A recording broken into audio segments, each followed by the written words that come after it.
Happy Friday, 5th grade. It is our last day together focusing on summarizing nonfiction, and today we are putting it all together.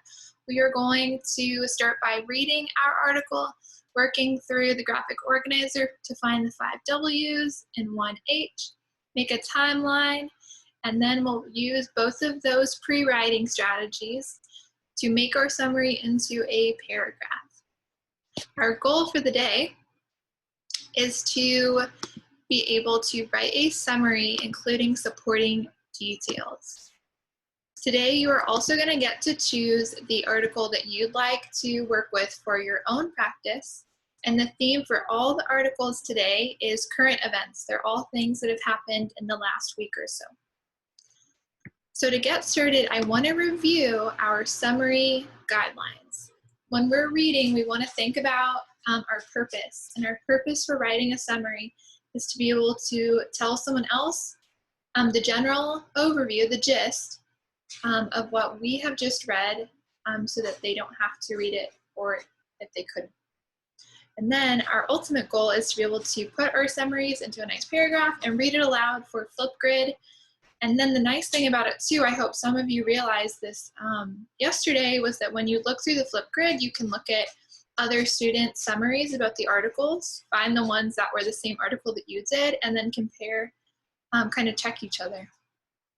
Our goals is to be able to write a 5 to 7 sentence summary that gives our reader exactly what they need to know about the article and then goes. No fluff, just the most important parts. And the article that I've chosen to work with you all today about is called Lapping the Living Room, Lockdown Marathoners Get Creative. I chose this one because we've thought a lot about how the school closures affect our lives, but there, since that time, have been lots of different events that have had to either close down entirely with people who were excited to do them.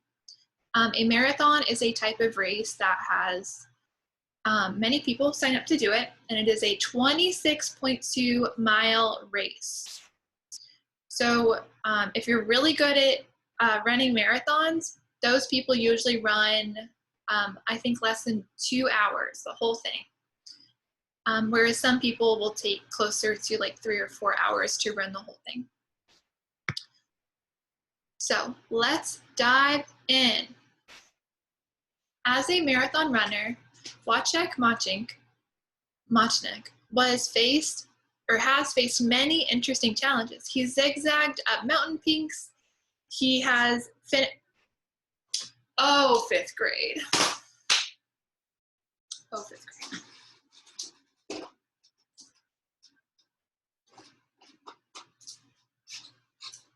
He has finished the full 26.2 miles in 90-degree heat. 1 week in June 2019, he ran 6 marathons in 6 Caribbean countries. But even Mocznik had never run a marathon quite like this. On a quiet Sunday morning in March in Warsaw, Poland, he ran around his bed for the 5,626th time.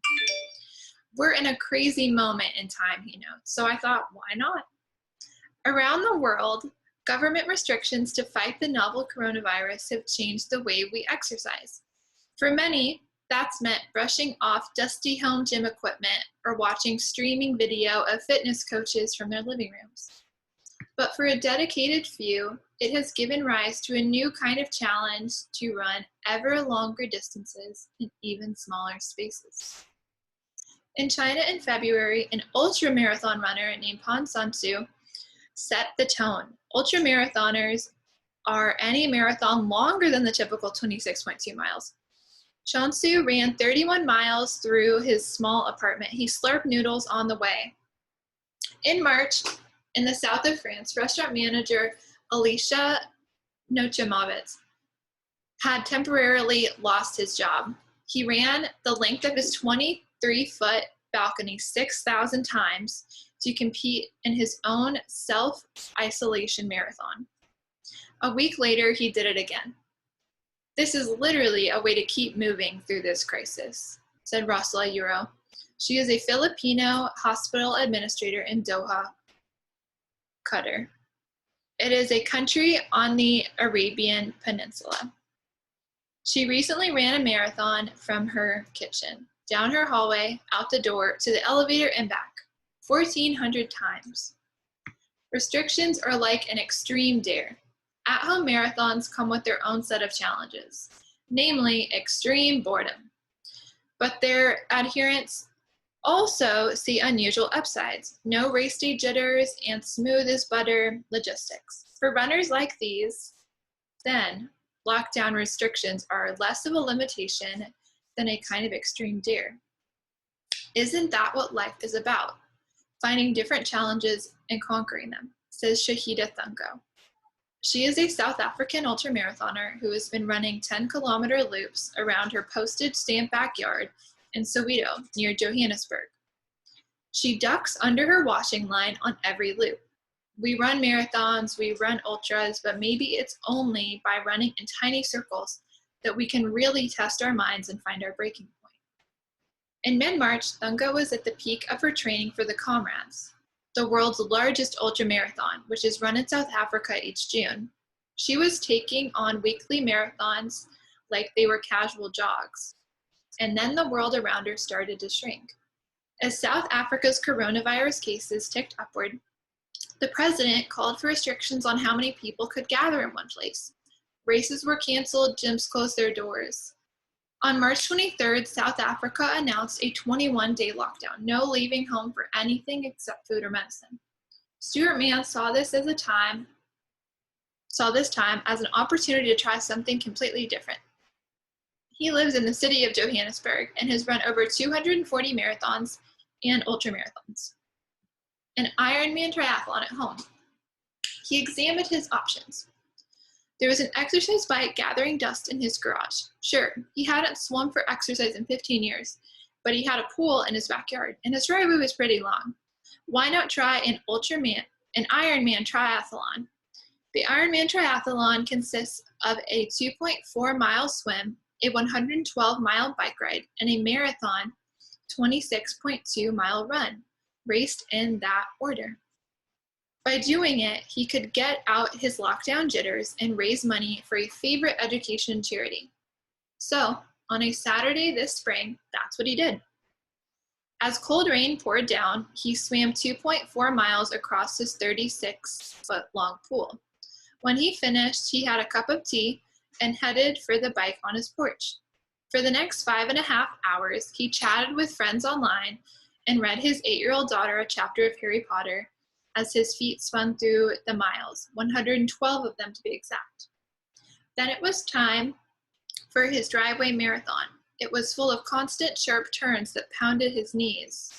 For some runners, running back and forth across a tiny space has been a way to trick their brains. It keeps them thinking of something other than the sadness and uncertainty around them. There are no real answers for why this is happening, and this is a way to take my mind off of all of that, says Walter Terreo. He is an Italian veterinarian living in Dubai, UAE. Terreo watched the horror in his home country unfold from afar. In March, he ran a marathon through the 8th floor corridor of his apartment building. A once-in-a-lifetime chance. For Mochnik, in his bedroom, it was harder.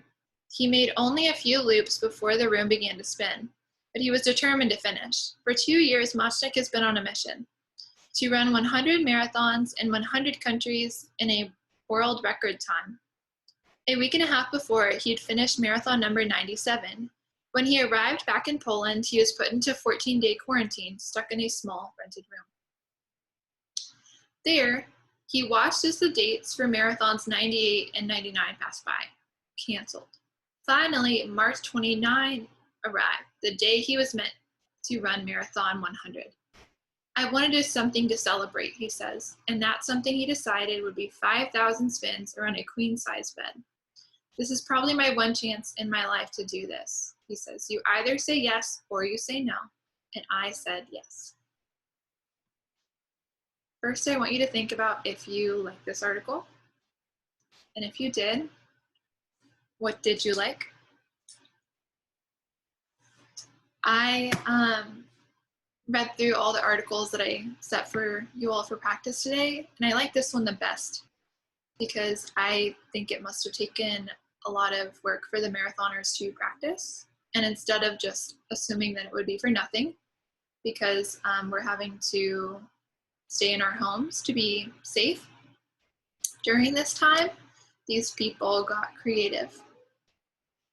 To start our 5 W's and 1 H organizer, our who isn't just one person in the article, but a group of people. So instead of listing them by name, I'm going to say marathon runners. Athletes would also be appropriate. For what, we'll say that they had to come up with a backup plan when their marathons were canceled due to the pandemic. When, say spring 2020, there were some specific dates in the article, but because it didn't focus on just one person, I'll just say spring 2020, where there were a couple different places. So there was a marathoner from Poland, the United Arab Emirates, which like we call the United States, the USA, we can call the UAE. There were 2 people from South Africa. And I do want to be really careful and sweep through one more time, making sure that we got everyone. And Poland, did we get Poland? Yes, we are good. Oh, Qatar is our last one.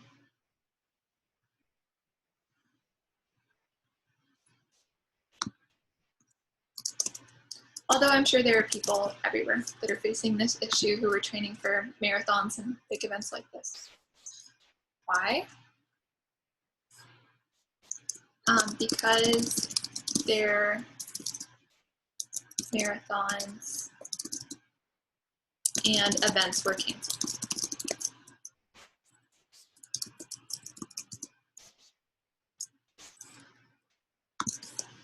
They decided to hold these athletic events in and around their homes. There were some specific examples in the text too that we could talk about. So running around their backyards, driveways, and remember kind of the person that the article focused on, Munchnick, ran around his bed and other furniture. So furniture in their homes. So for our summary, if we look back on our guide, we want to start with the title by writer is about, and then our main idea. So our title is Lapping the Living Room, Lockdown Marathoners Get Creative.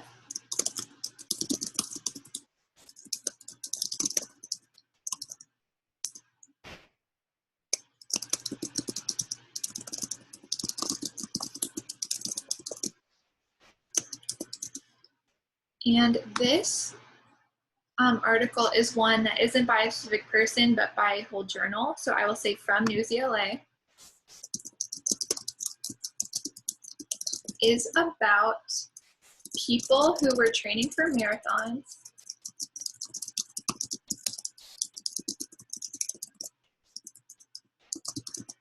before the global pandemic. So our what is that the runners had to come up with backup plans when their races were canceled.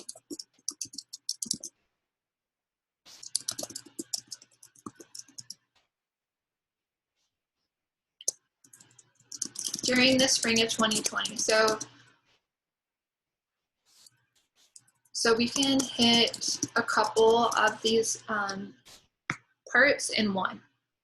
So during the spring of 2020, the runners, now for where the runners were from all over the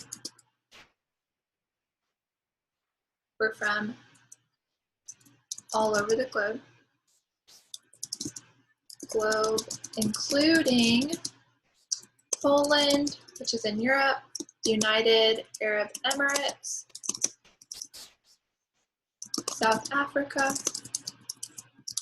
and Qatar.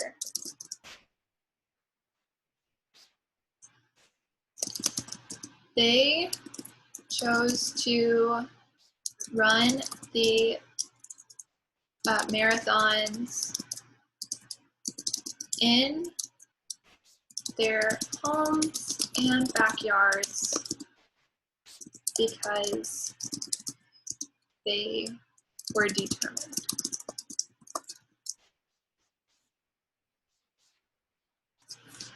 That is kind of one why that I left out. Many of the marathoners in the article wrote about how they set this goal and they were going to stick to it. So I should add up here too, the runners were determined to meet their goal. Before I get ready to fill my flip grid, I want to make sure that my summary includes only the most important information for my reader and is about the right length too. Remember, we set the goal 5 to 7 sentences. A little under, a little over would be, I think, appropriate too, as long as you are keeping your content strong. Okay, lapping the living room. Lockdown marathoners get creative from News ELA is about people who were training for marathons before the global pandemic. The runners had to come up with backup plans when their races were canceled during spring 2020. The runners were from all over the globe, including Poland, UAE, South Africa, and Qatar. They chose to run the marathons in their homes and backyards because they were determined to meet their goals. So the content doesn't have anything that isn't crucial for the reader to know. Now let's check on the length.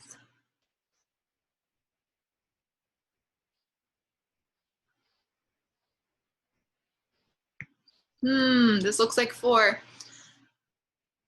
Training for the global pandemic. The runners had to come up with backup plans when their races were canceled during spring 2020. The runners were from all over and they chose to run the marathons in their backyards and homes.